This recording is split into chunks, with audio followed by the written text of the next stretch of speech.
por algo que todos necesitamos y un loco se sube a la azotea y le dispara. Es que pedir que se haga justicia es tan difícil. Condenamos todo tipo de violencia. ¡Asesino! ¡Asesino!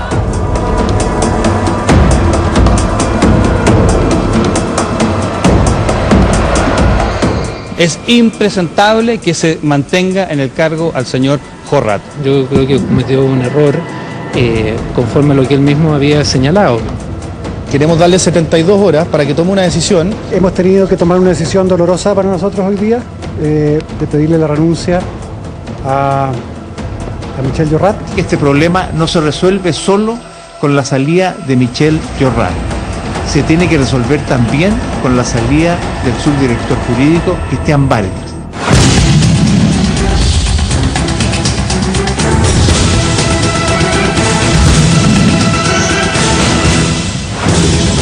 Muy buenas noches, bienvenidos a Ciudadanos, el debate que abre la semana como siempre en CNN Chile después de 7 días marcados por la instalación del nuevo gabinete. Tenemos nuevos ministros marcando sus espacios en medio de acontecimientos trágicos como el doble asesinato después de una marcha estudiantil en Valparaíso y también de episodios que se han resuelto en las últimas horas, concretamente la salida del director de Impuestos Internos Michel Jorrat. ¿Cuáles son las declaraciones que marcan esta semana? Las frases que son candidatas a ser la frase de la semana. Comenzamos a revisarlas. La primera es del nuevo ministro del Interior, Jorge Burgos. Una de las frases que reflejan el nuevo estilo que Burgos intenta imponer en el gobierno.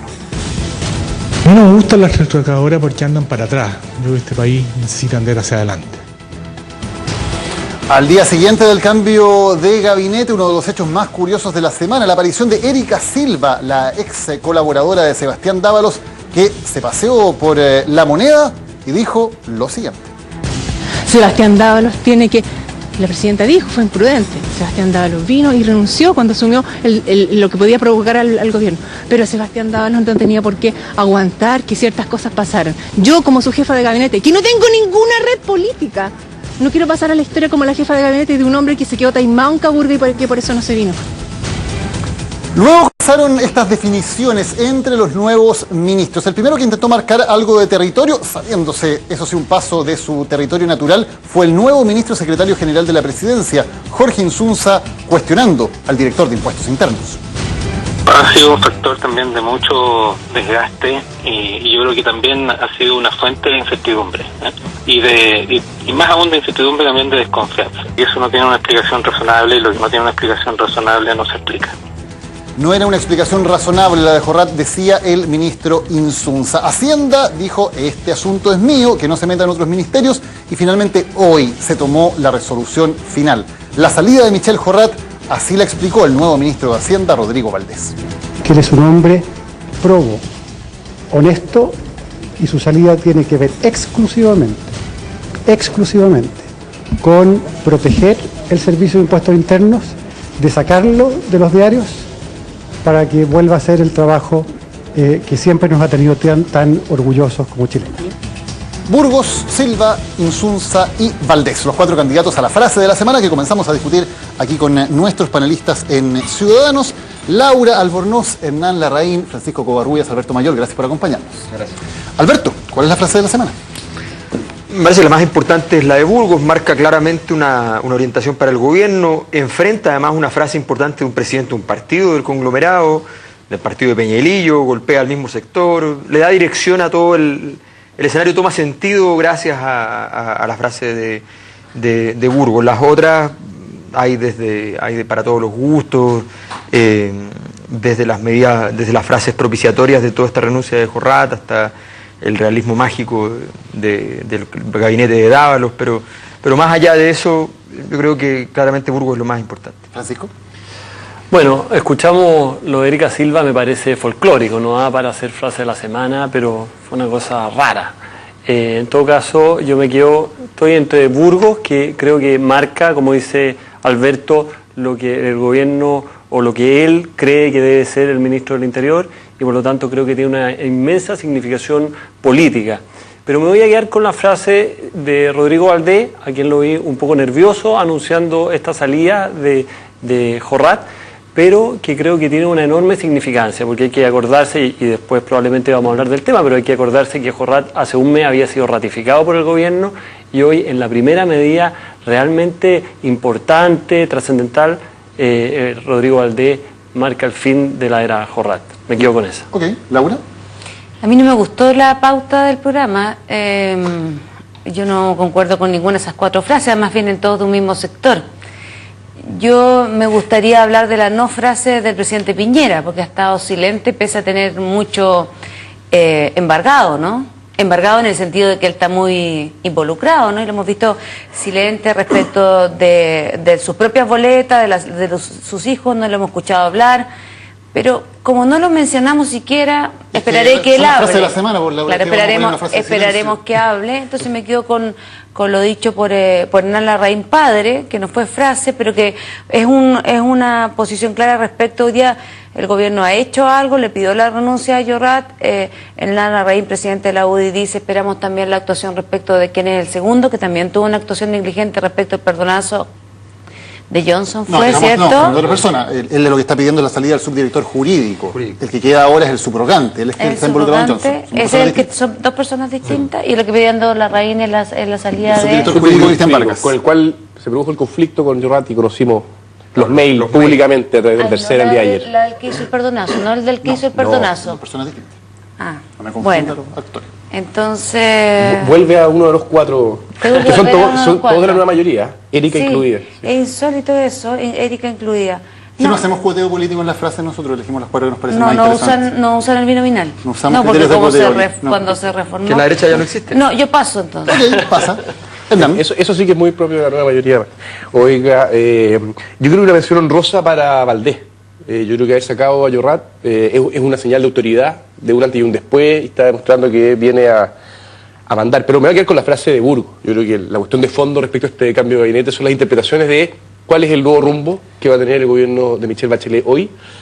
Hace un año ganó las elecciones con un gran resultado, sus reformas eran muy valoradas, hoy el escenario es completamente adverso, y hoy día Jorge Burgos y el nuevo equipo tienen la responsabilidad de recuperar la confianza, recuperar la adhesión. Y creo que sacándola de los cavadores y sacando la lógica de la nueva mayoría, Burgos está dando señales respecto hacia dónde se va a avanzar y de qué manera. 2 votos para Burgos, 1 para Valdés y una abstención. Entonces en el estudio, ustedes como siempre son los que deciden cuál es la frase de la semana. Pueden votar, pueden abstenerse también. Partamos por la noticia de las últimas horas. La salida del director del Servicio de Impuestos Internos después de todos estos cuestionamientos. ¿Cómo leen, Alberto, la salida de Jorrat y lo que viene ahora? A mí me parece bastante claro que la llegada de un nuevo ministro de Hacienda, en el caso de Valdés, involucraba necesariamente la salida del director de Impuestos Internos. Además era una especie de gran regalo fácil de hacer. El primer gol, anotarlo fácil, solo en el área, me parecía obvio. De hecho me llamó la atención de que estuviera nervioso comunicándolo, porque me parecía que era algo obvio, natural del momento que llegaba, que se podía dar el lujo de sacarlo. Se había transformado en un nombre bastante mal visto, había tenido que lidiar con algo que es bien interesante porque... aquí lo sabemos mucho. Aquí hay un acuerdo que se firmó hace un mes y medio entre el gobierno y la oposición respecto a cómo se iba a manejar la agenda, y nunca supimos el contenido de ese acuerdo, ¿ya? Más allá de las cosas superficiales que pudimos ver, digamos, yo supongo que esos acuerdos, tal como hace un par de décadas atrás los pudimos ver, digamos, tenían algún contenido un poco más implícito, y uno de ellos, me imagino, era algún nivel de esfuerzo por proteger de la multiplicación del fuego a toda la élite política, de evitar que el sistema todo estuviera complicado con todo esto. Por tanto, me imagino que la actuación de Jorrat fue una actuación más o menos en régimen. No me imagino que haya sido un descolgado que se preocupó él de proteger a los suyos, ni nada por el estilo. Pero bueno, la política es así, le tocó pagar los platos rotos. Para mí es una secuela de la caída de Peñalillo, Arenas, digamos, es básicamente lo mismo, seguir dándole en el suelo al mismo lote, que les tocará varios días, yo creo, no creo que se les detenga muy rápido, así es que no lo veo algo tan anormal. Habrá que acostumbrarse a ese proceso. Francisco, ¿responsable de lo que pasó a Jorrat o más bien víctima de las circunstancias? Mira, es una mezcla de cosas. Yo creo que Jorrat es una persona, y en eso yo concuerdo con Rodrigo Valdés, que parece ser, uno ya a esta altura no puede poner las manos al fuego por nadie, pero es una persona competente, una persona que tiene una trayectoria profesional, una persona que efectivamente vendía informe a gente que realmente necesitaba los informes, y sabemos de que Jorrat hizo informes para distintas universidades, para la CEPAL, para un montón de partes. Entonces, en ese sentido, creo que hay una diferencia. Ahora, yo no estoy de acuerdo con Alberto respecto a que forma parte del mismo lote. Lo que yo creo es que forma parte del mismo problema. Esto no era, en el fondo, una juntada o una camarilla, como quien dice, entre Peñalillo, Arenas y Jorrat. Yo creo que Jorrat sufrió el mismo problema y su permanencia era insostenible. Entonces, a mí me llama la atención porque el gobierno el mes pasado lo había ratificado. ¿Qué nuevo antecedente hay de un mes ahora? No hay ningún antecedente nuevo. Bueno, Peñalillo, la inhabilitación, que él se inhabilitó primero para los temas de Martelli y luego presenta la querella por Martelli. Pero son antecedentes menores, igual que los mails que salieron el domingo en La Tercera, son antecedentes muy menores. Lo que pasa es que él ya no tenía la condición, no tenía la autoridad, no tenía la legitimidad para conducir impuestos internos, porque el problema, él formaba parte del problema, y por lo tanto creo que no quedaba otra salida. ¿Laura? Yo estoy un poco sorprendida en lo que se ha derivado este debate, porque fíjate que por gente de mala calidad, por decirlo de alguna forma, nosotros hemos llegado a validar la teoría del empate. Y hoy día estamos discutiendo acerca de la honorabilidad de Jorrat, que es un gran académico, que dio 4 boletas de informe que a mí no me cae, que le pagaron $1 millón, versus tenemos al frente... y tuvimos que empatar porque tenemos personas que no han dado la cara, no han asumido las consecuencias de su acto en esta vereda, y hemos tenido al frente, como dije hace un momento atrás, expresidente de la República, que están mezcladísimos en este problema, que no han salido ni siquiera a hablar, y no aparecen tocados por los medios, por los programas de análisis periodístico, que ni siquiera pueden alcanzar a hacer frases de la semana, porque como no hablan, están escondidos y callados, sus voceros también. Y esta maldita situación del empate ha logrado invisibilizar ante la opinión pública situaciones horrorosas de fraude, de trampa, de ilegalidad, porque efectivamente en ambos sectores hemos tenido personas que han actuado con poca ética, de diferentes dimensiones, pero que han ensuciado el ambiente. No sé si me voy a entender lo que quiero decir. Hemos tenido por una parte fraudes tributarios escandalosos, sistemáticos de empresas que han defraudado al fisco, y actuaciones de falta de financiamiento electoral han logrado colocarnos a todos, y de poca transparencia, algunas personas han logrado colocarnos a todos en la misma balanza. Y hoy día incluso en un programa de televisión se discute solo la posición de un gobierno que, por cierto, no tuvo la capacidad en un determinado momento de despejar los asuntos de una manera oportuna. Y yo no siento que se despejan solo hablando que la retroexcavadora camina para atrás y no para adelante. Me parece que esas son aproximaciones para alguien que tiene trayectoria. Yo espero algo más que eso. Espero efectivamente poder lograr que el ministro del Interior hoy día, y el vocero, y el secretario de la Presidencia, y hace muy bien el ministro de Hacienda, coloquen las cosas en su nivel. Me parece bien decir en Chile que Jorrat es un economista, es un profesional serio y riguroso, que es de buen nivel, y que es posible en Chile no contaminar las cuestiones, y que es posible aclarar los juicios de tal manera que efectivamente se identifique cuando el país ha financiado las campañas y la política de una manera fraudulenta porque no tuvimos la capacidad institucional para validarla, y que un ministro del Interior fue sacado porque efectivamente fue incapaz de manejar una situación política, pero de ese tipo de actuaciones que dio boleta y no fue capaz de mostrar los informes, versus la actuación fraudulenta que hizo que las personas estuvieran en la cárcel por fraude al Estado. Y yo creo que tenemos que ser honestos con la ciudadanía al momento de transparentar lo que realmente está pasando, porque son cosas de distinto nivel. Y acá mezclamos peras con manzanas, y el caso Cabal con el caso Penta, y va lo mismo Délano, y Piñera dice que va a ver a sus amigos a la cárcel, lo va a ver, y no se pronuncia respecto de los propios arreglines de Corbanca, esos arreglines que le pagó bonos a De Aguirre, Corbanca, bonos a De Aguirre, le pagó bonos a De Aguirre para tratar de aparecer, bonos que le dieron para su campaña, lo pagó con los bonos. Entonces, lo que me parece negativo es que nosotros mismos no somos parte del sistema, somos incapaces de diferenciar entre los tipos de fraude, y en cierta forma podemos lamentablemente confundir a las personas que nos están escuchando. Yo creo que la Laura tiene un punto, digamos. Aquí se están confundiendo planos y dimensiones de la realidad y hay cosas que son de distinta naturaleza. Ahora, ¿cuál creo que es el fondo de la decisión que toma Rodrigo Valdés y Hacienda respecto a Llorrat? Yo no creo que sea en estricto rigor una decisión en contra de Llorrat, es una decisión a favor de impuestos internos. O sea, aquí lo que se está cuidando es la institucionalidad y la credibilidad de un actor que hoy día es fundamental en un proceso público de investigación de una serie de irregularidades que cruza a todos los sectores políticos. Y eso es una realidad. Y creo que esa es la cuestión que tiene valor. Aquí el gobierno tuvo bastantes cojones para sacar a Michel Llorrat, uno de los propios, digamos, no solo un profesional muy respetable, sino alguien que fue clave en la campaña de Michelle Bachelet, que entre otros diseñó la reforma tributaria que conocemos actualmente. En estos días lo que ha hecho de alguna manera la mayoría es sacar a muchos que son hijos de, o son familia de Michelle Bachelet, políticos o también familiares. De todas maneras quiero hacer una observación de forma, y que hemos perdido un poquito la capacidad de asombro, pero la filtración de los mails a través de un diario es algo bien patético. No creo que sea razonable acostumbrarnos a que el diálogo entre el director de impuestos internos y su director jurídico aparezca en los diarios con total naturalidad. Yo creo que ahí hay un problema, ahí hay alguien que está haciendo muy mal las cosas, que atenta contra la institucionalidad. Y creo que eso no es perdonable. No sé quién lo hizo, pero creo que se debería investigar y tomar también sanciones. Exacto, hay dos actores, hay uno que cayó probablemente, el otro sigue, digamos, en impuestos internos, probablemente, no tengo certeza. Hay probabilidad alta de que sea el que está vivo. Exacto.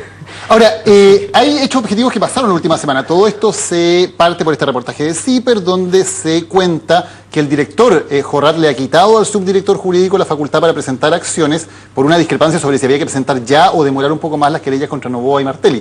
Y él toma las decisiones pese a que él se había declarado inhabilitado en el caso del recaudador de campañas de la nueva mayoría. Eso es lo que ocurre. ¿Qué viene ahora? Se pregunta uno. ¿Quién debería asumir en impuestos internos y sobre todo con qué instrucción o con qué políticas va a asumir el nuevo director de impuestos internos que tiene un rol importantísimo en lo que viene? Yo creo que el tema de fondo es tratar de quitarle presión efectivamente a impuestos internos. Valdés habla de que funcione tal como funcionaba antes. La verdad es que impuestos internos no es ninguna institución maravillosa que funcionaba increíblemente. La abogada de altos contribuyentes señaló de que a ella nunca realmente le había llegado un caso de altos contribuyentes. O sea, aquí nunca hubo esa minuciosidad con la que se evalúan las pequeñas, las medianas empresas, las microempresas. Eso nunca ocurrió con los altos contribuyentes y por tanto hay que decir que aquí hubo y aún así es lo mejor que tiene. No, es que además, bueno, y además hay un debate mucho más serio que habría que hacer, porque aquí a partir de la tesis de los tecnócratas se vendió la idea de que había que modernizar el Estado, se hizo una gran modernización del Estado, resulta que estamos con una crisis no solo de credibilidad, también operacional. O sea, aquí detrás de esta crisis de legitimidad hay un problema también operacional. El Estado no ha estado funcionando adecuadamente. Que el problema es que no se modernizó el Estado. No. El problema es que aquí se modernizó y se modernizó mal o se modernizó con un criterio que es el criterio de los tecnócratas, que es flexibilización, que es destrucción de las formas de aparato público. Yo creo que el gran problema que tiene y que está enfrentando Chile actualmente es la no modernización del Estado. Y las empresas privadas van a decir que están modernas. No, pero es un tema distinto. Pero los problemas que estamos viendo en el Estado es precisamente la no modernización. Y por ejemplo, en el caso de impuestos internos, yo creo que una cosa súper importante es que, por ejemplo, solo para nombrar impuestos internos, es que exista un consejo que determine las sanciones, que determine las condonaciones. ¿Por quién? Bueno, habrá que determinar, podrán ser las mismas personas que forman parte de impuestos internos, el director jurídico, etcétera, pero que las decisiones de cierta forma sean colegiadas como existen en otras partes del mundo. Cosas como esa no se han hecho en el Estado. Yo me acuerdo el ex ministro Perelloma, cuando en el gobierno 1 de Bachelet anunció un gran proceso modernizador del Estado, no pasó nada. Entonces, yo no le echaría la culpa a la modernización del Estado, porque precisamente lo que no ha ocurrido es una modernización del Estado. Y estamos sufriendo hoy. Las modernizaciones se entienden desde distintos niveles. El proceso de modernización de los 90 o de los 90 y tantos era poner muchos computadores para entregar los certificados en el registro civil de nacimiento en línea y no tener que estar haciendo fila y esperando largamente. O en impuesto interno, claro, es parte importante, pero no es esa la modernización de ahora, del 2015. Y claramente la gestión de gobierno gobiernos estatales con todo el debate sobre la conformación y funcionamiento de las empresas del Estado, los gobiernos corporativos y las nuevas tendencias que hay respecto de cómo administrar aquellas empresas bajo la ley, si se rigen bajo la ley de sociedad anónima o bajo una lógica distinta que la haga más transparente y más pro. Hay un montón de funcionamientos de empresas estatales que lo hacen con un verticalismo que es propio del funcionamiento, es propio del funcionamiento del Estado. Entonces, estamos desviando un poco del tema porque finalmente este no es un tema técnico o decidir en las capacidades o no, es un tema de decisiones políticas. ¿Qué decisión va a tomar impuestos internos? ¿Va a perseguir o no va a perseguir a quienes han emitido boletas ideológicas fraudulentamente? Y el criterio... Esa es una decisión política. Aquí se tomó la mitad de la decisión difícil era sacar a Jorrat. Esa es una decisión tomada. Hoy día hay que avanzar en autonomía y profesionalismo de impuestos internos. Pero esa era una decisión fácil. Efectivamente se saltaron aquí, en el fondo, respetando el sistema de alta dirección pública. Jorrat participó junto a 30 profesionales y fue ratificado por la presidenta Bachelet. Un mes después pierde la confianza de la presidenta, sale. ¿Qué esperamos que ocurra en impuestos internos? Que llegue un profesional o una profesional independiente, autónomo, y que dé garantías que efectivamente va a cumplir con todos los procedimientos y se va a coordinar con el Ministerio Público para perseguir con los antecedentes que tenga todo lo que considere debe ser investigado. Eso es lo que todos esperamos. Pero tal vez la lógica, él fue nombrado con los procedimientos de alta dirección pública. Correcto. De hecho, hoy día fue publicado su nombramiento. Que el sistema de alta dirección pública es un sistema imperfecto, que tiene muchas debilidades, que tanto el gobierno de Michelle Bachelet, el segundo, como el de Sebastián Piñera, se saltó muchas veces el espíritu de lo que establecía alta dirección pública. Está bien, pero ¿por qué no aprovechamos de madurar democráticamente y darnos la oportunidad frente a este error de rectificarlo? Sí, oye, pero una cosa solo del caso de Jorrat. Yo creo que no lo terminó sacando el gobierno. Si salió solo, como quien dice. Fue lo mismo que pasó con Peñailillo. Si Peñailillo era un hombre muerto caminando, en el caso de Jorrat también era insostenible su permanencia. Pese a su alta calidad, estaba salpicado con el problema. Entonces, ¿cuál es el último que nos queda que anda caminando por la vía? Pizarro. El último, en el fondo, de los que tienen un alto cargo y que hasta el momento no ha salido. Sí, bueno, hay hartos caminando, ¿no? Perdona, sí. Hay algo que dijo Laura que es muy cierto y que lo hemos dicho aquí varias veces antes, lo hemos señalado. La verdad es que, pero el punto que no dijo Laura es que la responsabilidad de que esto se haya logrado, no solo el empate, porque hoy día la situación para el gobierno no es de empate, la situación para el gobierno es que una crisis que era de la UDI es una crisis del gobierno, y hoy día la situación del gobierno es que está perdiendo. Entonces, aquí fue peor que el empate, y resulta que esta situación proviene de la tesis muy equivocada de decir que, bueno, si nosotros damos un paso adelante, nosotros entregamos nombres, nosotros entregamos gente, si nosotros hacemos la guerra entre nosotros una cosa relevante del proceso y ponemos adelante víctimas, la derecha va a estar obligada moralmente a poner víctimas. Y cuando echaron a uno, echaron a otro, decían, y ahora la derecha va a tener que suspender a sus parlamentarios, y ahora la derecha va a tener que sacar a su presidente de partido. Y la derecha prácticamente jamás lo hizo, salvo el caso de Ernesto Silva, lo demás se quedó intacto, y por tanto, hoy día la contabilidad simple dice, acá tantas víctimas y acá una. Y por tanto, evidentemente, la escena es mucho más dramática para efectos del gobierno. El gobierno cometió un error enorme en ese sentido de cómo gestionar el asunto, pero ese error no fue solamente un error, también fue una guerra interna, y eso es lo grave. La nueva mayoría está cruzada por una guerra interna que dejó encima de todo esto el problema. Ernesto Silva también cayó solo, o sea, Ernesto Silva era insostenible que se mantuviera en la UDI. El ministro Peñailillo era insostenible, Jorrat era insostenible y hoy Pizarro es insostenible. Yo estoy de acuerdo con Laura, yo creo que en el caso de Sebastián Piñera hay situaciones que tienen que ser aclaradas porque los antecedentes que se conocen hasta ahora son bastante poco claros, digamos, y suenan bastante mal.